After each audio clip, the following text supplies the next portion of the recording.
Hello everyone. तो इस video में बेसिकली जैसे बहुत सारे बच्चों को प्रॉब्लम क्या हो रही है वो हम लोग समझने की कोशिश करेंगे। ठीक है। अब हमारे पास ब्रांच है तीन: computer science, artificial intelligence, machine learning और डेटा साइंस। आज की डेट में तीनों ही ब्रांचेस काफी फेमस है। ठीक है। अब इसमें आप देखिए कि तीनों ब्रांच का डिफरेंस समझना बहुत जरूरी है। सबसे पहले हमें पता होना चाहिए कि ब्रांच एक्चुअली है क्या। अब कोई स्टूडेंट है वो बस ले रहा है कि चलो सीएस ले लेते हैं। अच्छा, सीएस नहीं मिल रही, मशीन लर्निंग ले लेते हैं। अच्छा, मशीन लर्निंग नहीं मिल रही, एक काम करते हैं डेटा साइंस नहीं ले लेते हैं। तो बेसिकली गोल क्या है इन वीडियोस का कि आप ये समझ पाए कि हर ब्रांच में है क्या, और इसको हम लोग समझने की कोशिश करेंगे बहुत इजी तरीके से। ठीक है।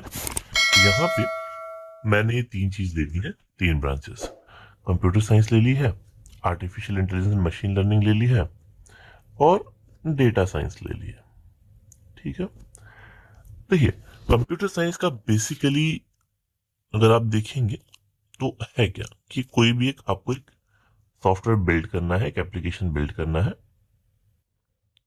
And computer system that solve problem, जो आपकी प्रॉब्लम सॉल्व करे। वैसे तो और भी चीजें हो सकती हैं, लेकिन हम इसको बहुत बेसिक लेवल पे समझने की कोशिश करेंगे। ठीक है।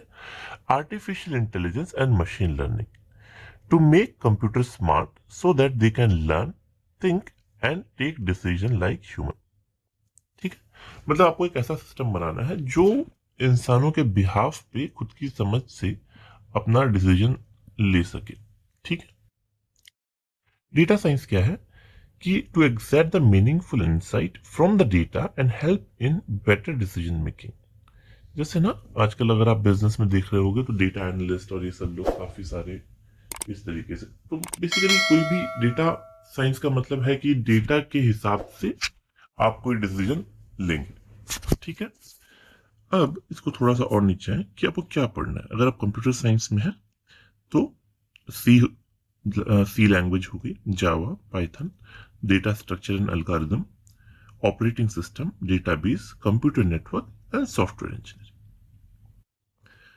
Machine learning algorithms, deep learning, neural networks, data handling, model training and testing and AI concept, ये इसके सब्जेक्ट हो गए। डेटा साइंस में statistic, probability, data analysis, data visualisation, machine learning, SQL और डेटा क्लीनिंग एंड प्रोसेसिंग, ये इसका basically काम हो गया। ठीक है। डेटा क्लीनिंग से मतलब है कि आपके पास एक बहुत बड़ा डेटा है, उसमें आपको जो रिक्वायरमेंट है उस हिसाब से उसमें कैसे काम किया जा सकता है। ठीक है। थोड़ा सा और आगे चलो तो यहाँ पे अगर आप देखोगे तो कंप्यूटर साइंस में आपको एप्स बिल्ड करने हैं, वेबसाइट बिल्ड करनी है, software, games, system and database tools. ठीक है।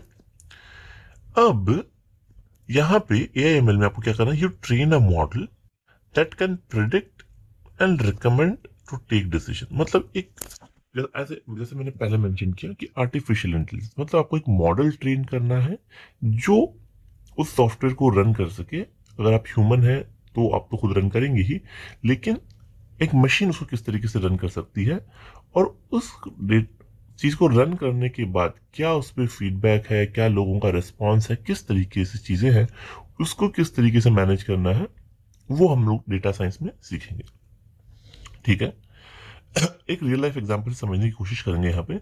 जैसे आपने एक ऐप बनाया, सीएससी ब्रांच में आपने यूट्यूब बनाया। ठीक है। Front end back and database सब डिजाइन करके आगे एक ऐप बना दिया। ठीक है।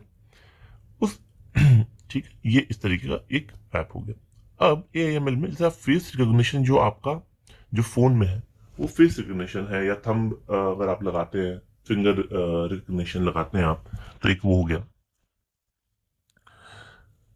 और डेटा डेटा एनालिस्ट अगर आप देखोगे तो रिकमेंडेशन जब भी आप नेटफ्लिक्स पे अगर आप देखते हो या अमेजन प्राइम आप देख रहे हो, उसमें जो भी आप जो भी मूवी देखते हो, रिकमेंडेड टू मी।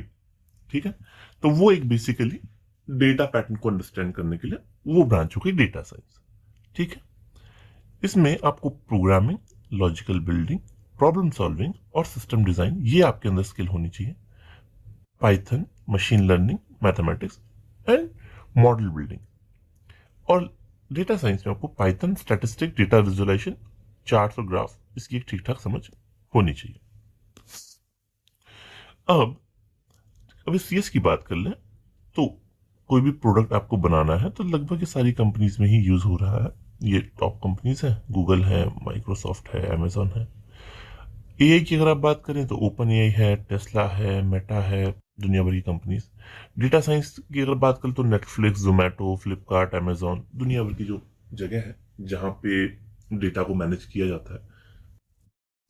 अब इसको अगर हम रिलेट करें एक दूसरे से तो आप सीएस को सबसे बड़ी एक ब्रांच मान लीजिए। CS is the base if you it teaches you how to program and build system. CS को आप एक बेस मान लीजिए। उसके बाद आप AIML is a part of CS which teach machine to learn and make choice. ठीक है। और data science use statistic data machine learning to find insight to solve the problem, business problem. तो इस तरीके से आप मान लीजिए सबसे आउटर रिंग पे आप मान लीजिए कंप्यूटर साइंस, उसके अंदर आप एआईएमएल को मान लीजिए और उसके अंदर आप डेटा साइंस को मान लीजिए। अगर एक सिंपल तरीके से समझने की कोशिश करें तो ये एक बहुत सिंपल सा एग्जांपल यहां पे है। ठीक है। आपने किसी भी उसके लिए अपने किचन के लिए एक ऐप बनाया। ठीक है। बिल्डिंग ऐप आपने सपोज जोमेटो बनाया। ठीक है। उस जोमेटो को आपने एआईएमएल के थ्रू ऑटोमेशन पे डाला जहां पे आपको वो अलग अलग फूड रिकमेंड करता है जैसा भी आप ऑर्डर करते हैं उस हिसाब से। और फिर उसका ट्रैक करने के लिए डेटा एनालिस्ट ने या डेटा साइंटिस्ट ने ये बनाया कि किस तरीके का खाना आपको पसंद है।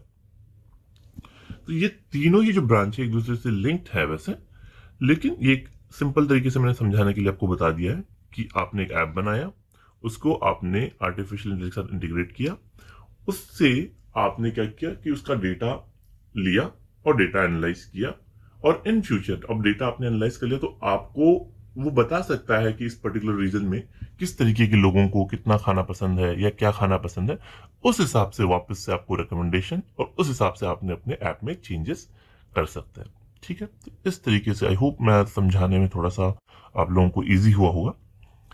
CS teaches how to build you anything using coding. AIML teaches you machine to think like humans. Data science teach you to understand the data and find the best insight for your business problems. Business problems के साथ health problems और बाकी चीजें भी आप integrate कर सकते हैं। तो bottom line all three are in demand and have bright future and choose what you enjoy the most. तो इस हिसाब से भी आप थोड़ा सा आइडिया आप लगा सकते हैं कि आपको इनमें से कौन सी ब्रांच में इंटरेस्ट हो सकता है। तो बेसिक मैंने आप लोगों को बता दिया है कि ये ब्रांच एग्जैक्टली क्या काम करती है। तो अगर आप यहां तक आ ही गए हैं तो आप हमारे चैनल एग्जाम टपरी को सब्सक्राइब भी कर सकते हैं।